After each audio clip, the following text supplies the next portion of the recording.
Golias tinha 2,75 de altura, quer dizer, era um monstro, né? E não era um cara que tinha doença, gigantismo, ele era um guerreiro, só a armadura dele completa era 80 quilos. Quando eles transportam a célula germinativa, eles corrompem isso e aí vai nascer uma anomalia, né? Não vai nascer um bebê normal, vai nascer os gigantes. Esse é mais um corte do podcast Inteligência LTDA com o convidado Daniel Mastrão. Aqui ele fala um pouco sobre a existência dos gigantes. O link do podcast completo vai estar na descrição desse vídeo. Então nós vamos ver uma coisa curiosa aqui, né? Anjos caídos copulando com mulheres terrenas, elas tendo filhos e nascendo gigantes, os Néfilins, né? É o que fala na continuação do Quilaim, Néfilim, Então, os gigantes. E esses gigantes continuaram na história mesmo depois da Era Diluviana. Né? Então nós temos aí o que é chamado Eles não foram mortos no dilúvio? No dilúvio, sim, mas continuaram fazendo a mesma coisa. O ritual continua, eles continuaram, é chamado de precedente bíblico. Porque pós-dilúvio, nós vamos encontrar, por exemplo, o gigante Golias. Golias é pós-dilúvio. Né? O Golias tinha 2,75 de altura. Quer dizer, era um monstro, né? E não era um cara que tinha doença, gigantismo. Ele era um guerreiro, só a armadura dele completa era 80 quilos. Né? Então, gigantes não é uma figura de linguagem, eles eram maiores mesmo do que eram maiores, tanto humanos. Quando os espias lá vão ver a Terra Prometida, eles voltam, eles são gigantes, nós somos gafanhotos. Quer dizer, na imagem deles, nós somos gafanhotos. Essa que eles passaram para Moisés, são pequenininhos. Os caras são muito grandes, então, como é que a gente vai pegar esses caras? Então isso leva a gente a crer que os anjos têm uma estatura maior do que os seres humanos também. Tem uma estatura maior que o ser humano. Agora, o curioso é eles gerarem filhos em seres humanos. O demônio se multiplica? Não, então. Pois é, não pode se multiplicar. Né? Porque eu lembro que teve uma ocasião, numa libertação, não foi na Neuza, tá? Foi em outra, né? Que manifestou um demônio, né? E estavam falando em nome de Jesus e o demônio não ia embora. Aí falaram, não, esse demônio não adianta você explicar para ele quem é Jesus, é um demônio filhote, né? Você vai ter que primeiro explicar quem é Jesus para depois ele se ligar e ir embora, né? Isso não existe, né? Isso é piada, né? Até.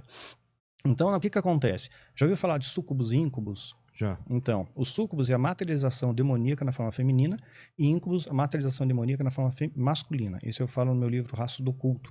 E também tem 2 vídeos no meu canal, A História do Diabo e o Diabo na História. Também explica lá. Então ele se materializa, né? Até os anjos se materializaram. Para Abraão, para Ló, comeram, né? Quer dizer, materialização bem concreta mesmo, comeram. Ele se materializa na forma feminina, como um súcubo. Isso, veja bem, não pode acontecer em qualquer lugar. Tem que ser no ambiente ritualístico. Um anjo de Deus pode aparecer aqui, se Deus permitir.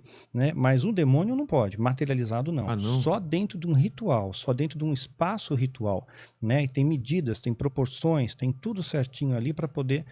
assim como tinha medidas e proporções para a construção do tabernáculo, e uma vez obedecidas as medidas, obedecidos os rituais que Deus estabeleceu, o Shekinah de Deus se manifestava. Ou seja, o que antes era um pedaço de areia do deserto, agora é o poder de Deus que está ali. Shekinah é o poder de Deus. O poder de Deus está ali. A glória de Deus, né? Aí, essas entidades têm que fazer isso em ambientes rituais, em templos. Na época seriam os igurates ou os etemenanques, né? Que era muito comum na Mesopotâmia. Então eles pegam... Deixa eu tomar uma água aqui.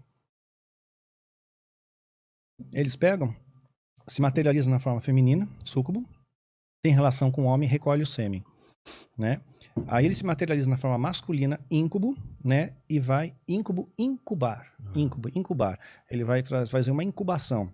E aí ele injeta aquele sêmen. Porém, a célula germinativa, ela foi carregada com uma espécie de energia, porque essas entidades têm uma energia. Né? Na falta de uma palavra mais adequada, vou usar energia mesmo. Né? Então imagina que a energia atômica ela pode causar mutação na pessoa, né? Em animais e até em árvores. Né? Então uma mulher grávida não pode tirar um raio-x, pode comprometer a formação do feto. Então essa energia radioativa pode comprometer, pode deformar o nosso DNA. Então, essa energia dessas entidades, quando eles transportam a célula germinativa, eles corrompem isso e aí vai nascer uma anomalia. Né? Não vai nascer um bebê normal, vai nascer os gigantes.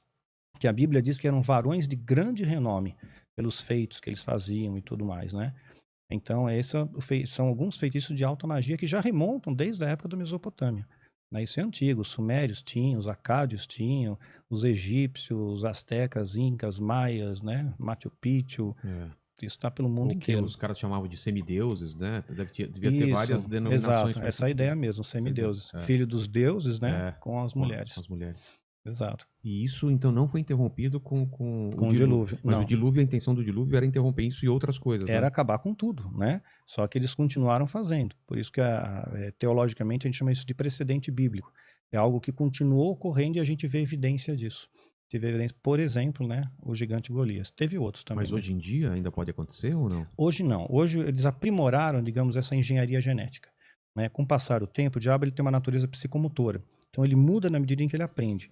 Então ele aprimorou essa, digamos, engenharia genética, né? E hoje pode nascer pessoas com alterações biológicas, com alterações no seu DNA, sem ser perceptível. Né? Você não percebe aquilo, você não nota Precisa aquilo. ser um cara Não maior. é mais gigante, não é maior, você não nota. Né? Quando eu fazia parte do engano, eu tomei uma série de injeções, de vacinas, que tecnicamente iriam me imunizar de todas as doenças que eles iam programar e lançar na humanidade. Caramba. Tecnicamente. Evidentemente eu não vou pagar para ver. Não vou marcar a touca, né? Mas tecnicamente sim, porque eles estão planejando tudo isso.